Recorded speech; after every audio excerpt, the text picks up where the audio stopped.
Salut les gens, c'est KingSperju, bienvenue sur ma chaîne et aujourd'hui on va voir comment choisir sa souris gamer. Donc premier épisode d'une série que j'aimerais bien continuer. Donc après je testerai peut-être les casques, tout ce qui est donc les casques audio gaming, tout ce qui est tapis de souris, ordi, périphérique, donc carte son, carte graphique. Donc voilà, et peut-être pour finir, comment choisir sa meilleure compo gamer qui serait peut-être une petite synthèse un peu de tout.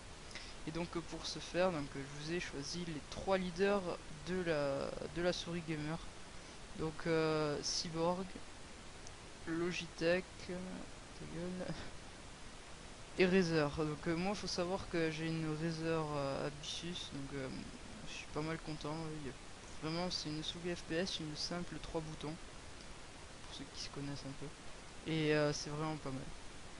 Donc on va commencer avec les bases. Donc pour une souris gamer, déjà il faut savoir l'utilité que vous en avez. Donc soit c'est pour surfer votre souris gamer, donc faire un peu de jeu et surfer.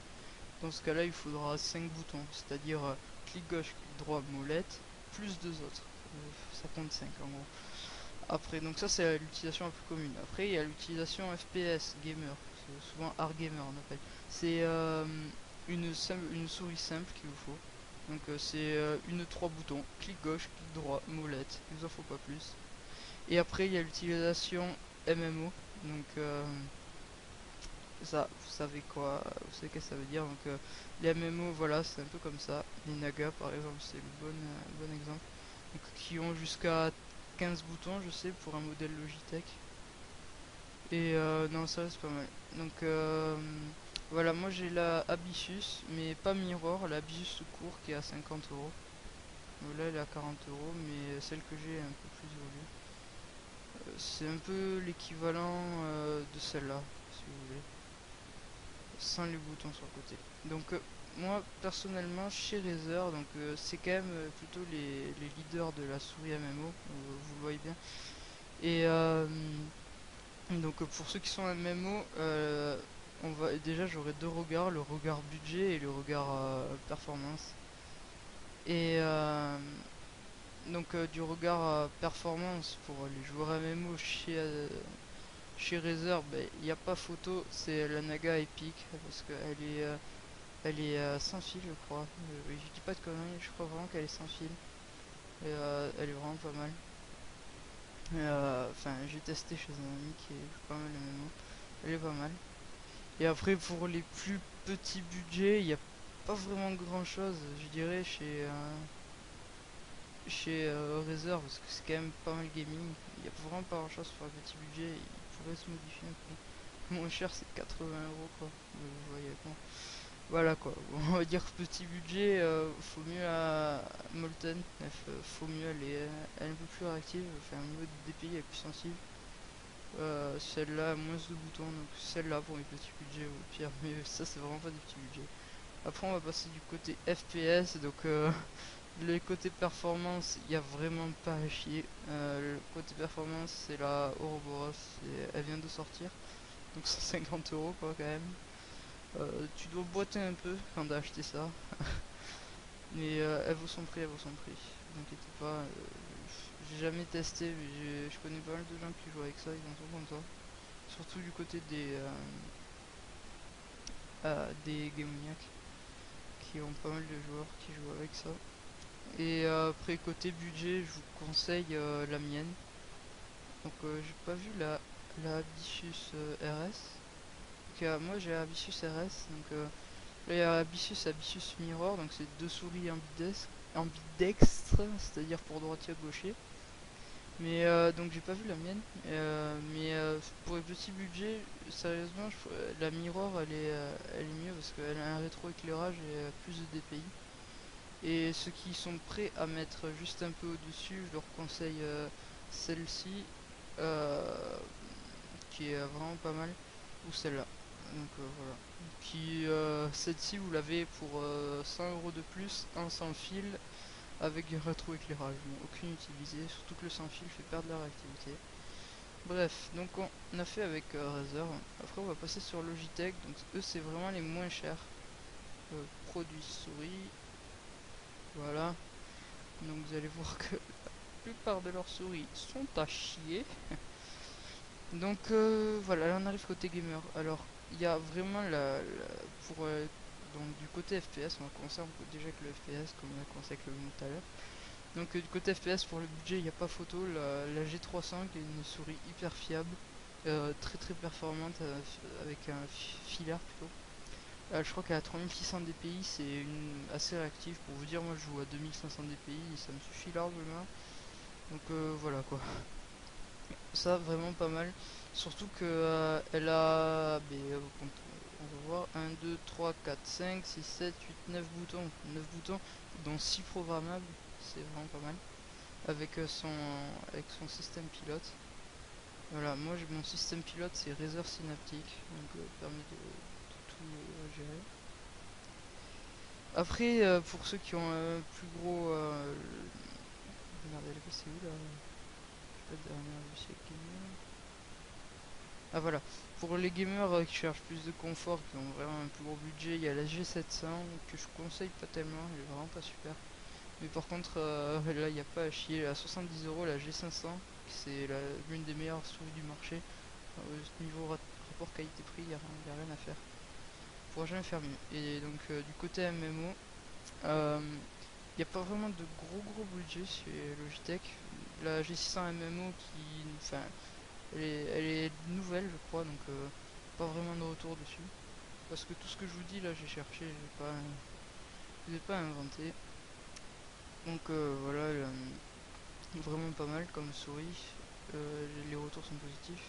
Elle est un peu chère et par contre ils font pas de petits budgets chez Logitech. Puis on va passer chez Cyborg, les derniers, avec les souris gaming. Donc leader du côté des... voilà, on va faire une par une. Donc leader du côté MMO, Razer, avec la MMO7.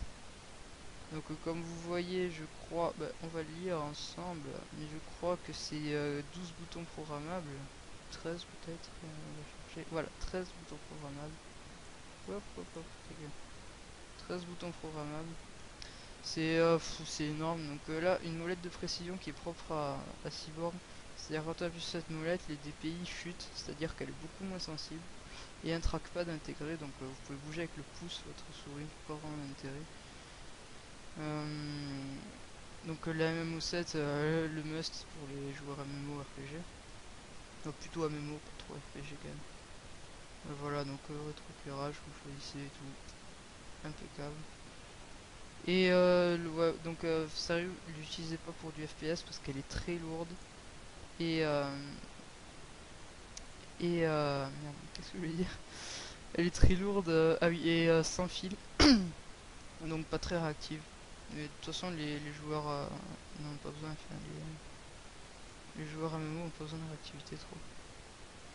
Après, on passe à la RAT9, donc la souris FPS qui a pas trop de défauts. Donc elle est sans fil, perdez un peu de réactivité par rapport à la RAT7, si je dis pas de conneries. Ouais.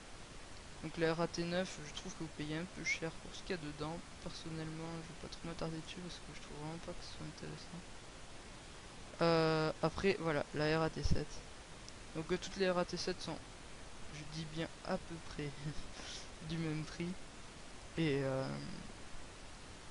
et vraiment, se voit, vous voyez sa couleur qui a changé. Donc elle a un bouton de précision, vous avez bien, voilà. Donc ici que vous voyez, ça permet d'aller plus lentement. Je l'ai testé, cette RAT7, mais celle-là justement. Et elle est vraiment pas mal. Mais moi je la trouve un peu lourde et peut-être un peu grosse pour certaines mains. Pourtant moi j'ai des grosses mains, je peux vous dire. Et ouais, je trouve un peu grosse, pareil. Après la RAT5, elle est incontournable, celle qui a fait connaître Cyborg, que vous pouvez trouver dans pas mal de LAN. Donc ouais, elle a toujours le bouton de tir de précision et tout ça. Bon, elle est quand même en dessous de la RAT7, même si c'est la souris de LAN préférée des gamers. Et la RAT3 que je conseille pour les vraiment assez petits budgets, elle doit faire dans les 40 euros je crois. Et elle a quand même 3500 dpi, donc ce qui est pas mal. Et non, sérieusement, c'est une bonne souris pour les... voilà, faire défiler. Pour le petit budget, sérieux, c'est hyper bien. J'ai hésité avec celle-là pendant un moment parce que moi j'ai pas tellement envie de mettre 80 € dans une souris, c'est pas trop mon genre. Et voilà. Après, j'ai pensé vraiment aux hard gamers d'entre vous. C'est pour vous ce qu'il vous faut pour aller dans les LAN, ne pas avoir d'interférence et que votre souris marche tout le temps, sans périphérique, sans pilote, tout ça. Il faut la Microsoft IntelliMouse, je sais pas si on va trouver. IntelliMouse 3.0. Voilà. Donc je crois qu'elle elle a même pas la trentaine d'euros. Vous voyez, 26 €. Donc c'est vraiment une souris gamer pour PC. Enfin, elle n'a vraiment pas l'aspect, mais regardez, on va regarder les images. Elle a vraiment pas l'aspect de gamer. Et pourtant, regardez, ce mec, il a pas l'air de. Voilà quoi. Il a un clavier Alienware, t'appuies sur Alienware, son PC ça doit pas être de la merde. Pour qu'il joue avec ça, c'est que voilà, ça doit être pas mal. Du côté des LAN, on voit que ça. Moi j'ai vraiment pas fait beaucoup de LAN, j'en ai fait une à la Paris Games Week. Et on voit que ça. Mais que ça. Et voilà, le petit plus que vous pouvez la personnaliser comme vous voulez. Il y a des autocollants souvent qui sont faits pour. Exactement pour. Et enfin vraiment il y a. Pour moi, si j'avais eu le choix entre celle-ci, enfin entre Microsoft, Razer, Logitech et Mad Catz qui est Cyborg, j'aurais choisi soit la Razer, comment ça s'appelle, on va le faire un tour. Voilà, Ouroboros, soit la 3.0 parce que vraiment elle est vraiment pas chère, elle est très très difficile à trouver, c'est le seul défaut. Parce que Microsoft l'ont arrêté, parce qu'il y a un moment ils étaient en rupture de stock, ils ont hésité à la refaire et finalement ils l'ont pas refait. Je comprends pas parce que c'est l'un de leurs modèles qui les vendaient le plus. Donc voilà, si vous cherchez une souris gamer pour vos LAN, n'hésitez pas à aller du côté de Microsoft. Par contre, si vous voulez vraiment jouer chez vous et tout, Razer, il n'y a pas à chier, vous avez tous les pilotes qui sont fournis avec. Vous avez des réductions. Par exemple, moi sur ma souris, j'avais je sais pas combien de réductions avec certains jeux parrainés par Razer. Donc vraiment, c'est hyper bien. Et juste pour cette vidéo, je souhaite à remercier Gamoniac encore pour leur partenariat. Et donc ça va être bien pour vous parce que ça sera, vous aurez donc un jeu concours tous les 6 mois, bon, plus ou moins je dirais plutôt tous les 7 mois, parce que j'ai le droit d'en faire tous les 6 mois mais le temps d'organiser ça prend un peu de temps. Donc tous les 7 mois vous aurez des tournois avec 80 € de bons d'achat Gamoniac, 40 et 20 €. Donc sérieux, abonnez-vous à ma chaîne et suivez-moi, il n'y a vraiment pas de problème. Vous pourrez participer sur Watch TV peut-être, je ferai un live et ça sera en instantané, donc faut me suivre les gars. Abonnez-vous, suivez-moi sur Twitter, KingSpinUju, page Facebook. Allez, ciao tout le monde.